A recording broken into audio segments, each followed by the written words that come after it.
they attend? For some individuals, not attending church ought to be a red flag. If they're not attending church, it's a good question to ask why. These are questions to be asking. 2, has he or she got godly character? The Bible says, out of the abundance of the heart, the mouth speaks. Now, this is just the talking stage. You've not gone to girlfriend, boyfriend yet. Just the talking stage. Have they got godly character? And in order to know that, it's good for you to pay close attention.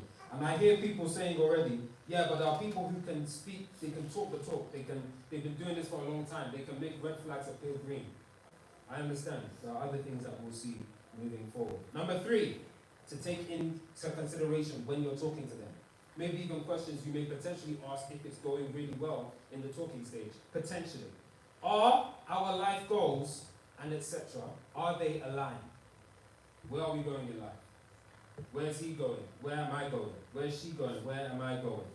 Where are you in life now? That's a question not just for you, that's a question for the person you're talking to.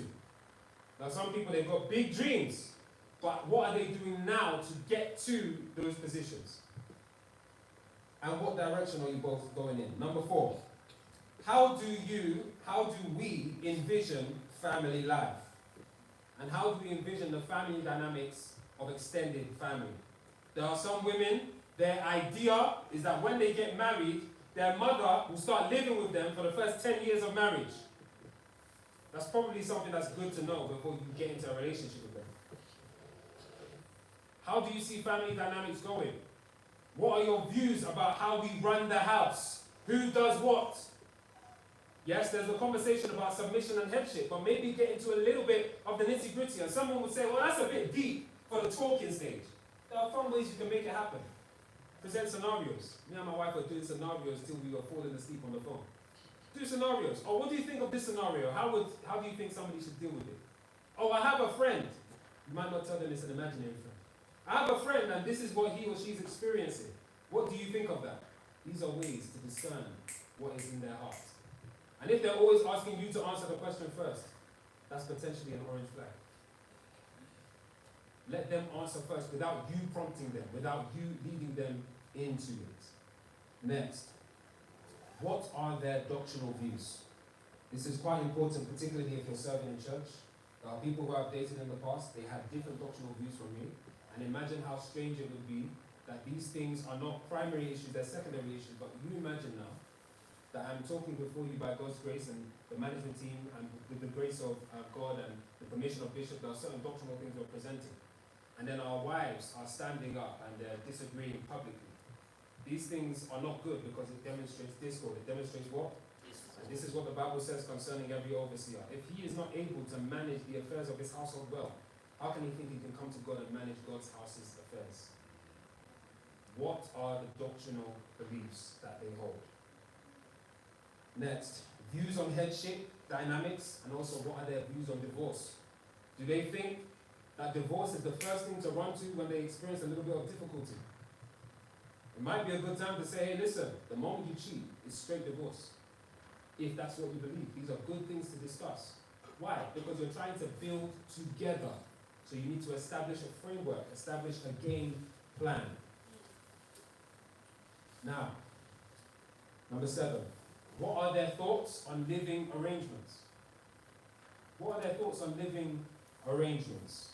Do they believe that it's okay for them to have an extra house and they can just go away to that holiday house and stay alone, separated from you? There's a particular married couple in the past that I heard of on TV, and they both sleep in separate houses. They're married, but they sleep in separate houses. They live in separate houses because she wants her space and he wants his space. These are good questions to be asking. What are their beliefs on church attendance and involvement? And which church are we going to attend? It's a good question to ask. It's a question that you might ask in the relationship stage. What church are you going to attend? Don't leave it till last minute. Particularly if she feels called to her church and you feel called to yours. How are you going to resolve that? These are questions to be asked. There are individuals, you might know the name of certain churches, where they are prone to developing people who are excessively devoted to their church. inordinately devoted to their church, inappropriately devoted to their church in particular. These are good things to find out.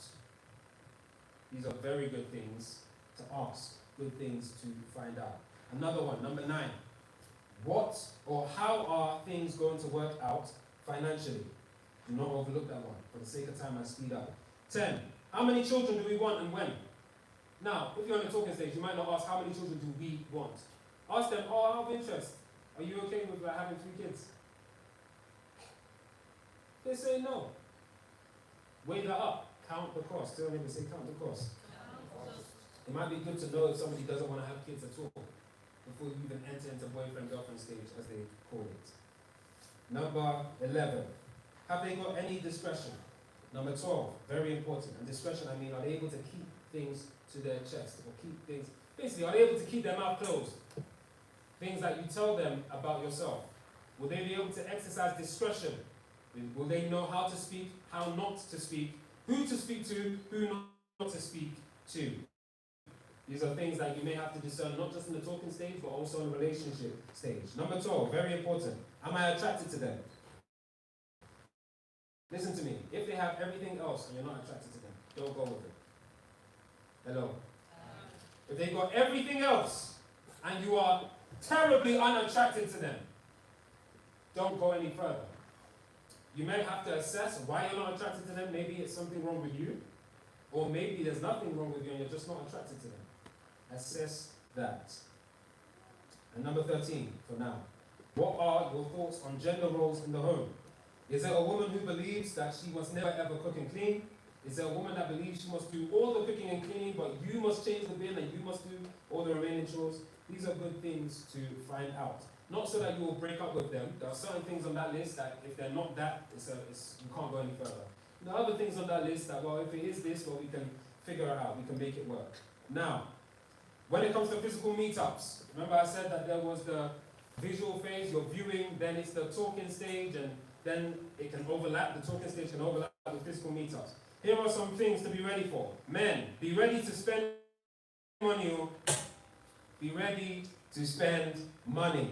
Especially if you're online dating. More often than not, if you're online dating and you find someone and you guys are talking on your online dating app and you go out on a date, oftentimes what you might find, it's not always the case, is that you will have to just go out to dinner or you'll go out and do an activity. I heard one young man tell me that the trick is to go on an activity first so that you can have something beyond yourselves to talk about and you can, have fun and talk about the event you're doing, and now you've built a common experience together. And then after breaking the ice with the activity or a few activities, then you can start talking about some of the deep stuff.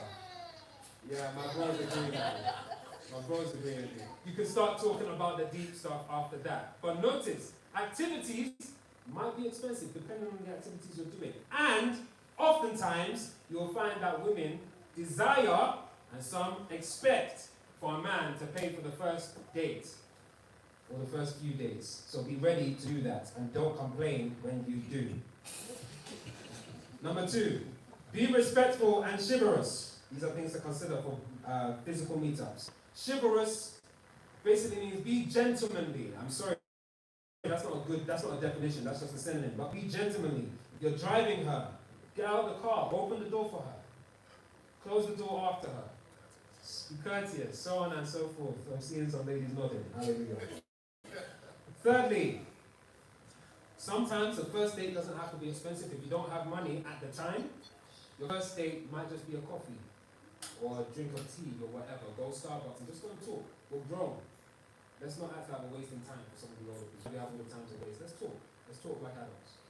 You understand? Some people don't like that pressure. Some people like that seriousness. Depends on the lady. Okay? Understand, with myself and my wife, we started talking in pandemic. And hallelujah, they said don't leave your house. But somehow or the other, me and her found our way outside of our houses. And we found ourselves on public transport. We found ourselves walking all over London. We found policemen coming and we found ourselves running in the other direction. I don't know how it happened. We just found ourselves doing that. But we were able to spend, we didn't realize that we were spending 4 hours walking the whole time. Talking about what? Life, ourselves, how things have gone over the last 10 years, where we see things going, and just enjoying each other's company. And let me shock you. As beautiful as she is, that wasn't what made me fall in love with her. No, it was the inside. I saw her beauty. Nice. Actually, no, let me be fair. She posted a video of her, popping and locking, and I did respond to that. And I said, actually, yeah, cool, nice, whatever. But it wasn't like, oh my gosh, I'm so smitten, I'm in love, like, I'm going to die without you, But engaging in conversation, that's when I was like, oh, you know what, you're all right. You're nice. In fact, you're the kind of person that one should make his wife. And so it was easy to be intentional because we spent that time just getting to know one another and enjoying each other's company. Then the physical just becomes a bonus. It becomes a what? It becomes a bonus. And that's, I think, a blessed way for things to be. Let me hurry up because of the sake of time. Now, physical meetup considerations. I've said a few here, some more. How you treat others speaks very highly about you. It says a lot, rather, about you. If you're a expletive, if you are a horrible person to other people, and you're wonderful to her, if she's wise, she'll leave you. If she's counting the cost, she'll at least challenge you. She won't just be one of those who say, I can talk to him, he listens to me. She'll be somebody who says, I feel like you kind of, I don't know. The way you treated that waiter was a bit crazy. Or the way you looked down on XYZ was a bit wild. Well, if you don't like me one day, if you're upset with me, are you going to treat me that way? These are things to consider. And I heard that one directly from the ladies. Physical meetup considerations. Look good, smell good, and speak well. Appropriately impress. Appropriately. The reason I say appropriately impress is because what I'm saying is not go and become what you're not and then present yourself. No. Be who you are, but put your best foot forward. And if they reject your best foot, that's okay. That's okay. There will be somebody else. You know what I love about Jesus? Jesus says, whoever is not willing to give up X, Y, Z for me is not worthy of the kingdom. So Jesus is saying that anybody who doesn't think the kingdom is worth X, Y, Z for, they don't think that the kingdom is worth giving up X, Y, Z for, and Jesus flips it on them. And he says, no, that person is not worthy for the kingdom. Perhaps, in some cases, that's a good mentality to have when it comes to somebody else dating you. Oh, they don't think I'm good enough? Oh, that's because they're not the person for me. Instead of you going away and start being insecure about, well, is something wrong with me? No! Moving forward. Guys, as I said before, be ready to pay for the dates. And ladies, if you like, you can offer to pay. See how quiet it was. Ladies, if you like, it doesn't kill you to offer to pay. Gentlemen, when they offer, deny them and pay for the date anyway. Hello? But women, if it won't kill you, if you don't mind, it's okay for you to offer to pay. Okay, let's see. Guys, please, I know that there are certain body parts in a lady that may entice or that you may find attractive. Please, look women in the eyes when you're talking to them. I know that the guys are not so much of a problem with this, so I'm going to look directly into the camera. Men of the world, if you're listening, please, look women in the eyes when you're talking to them. Don't be weird. Don't just keep staring at them in the eyes with wide eyes. Look at them in the eyes. Don't be weird. Don't just gawk at them. Do activities together. So the physical meetup stage is a time to have fun. Don't just be all serious. If you're not careful, they'll think you're interviewing them. You don't want that. It's a time to have fun. Be honest with yourself. Have good conversations. Enjoy the time you spend with another person as best as you can. And listen, be decisive. Don't leave a person wondering if you are or are not interested. Be decisive.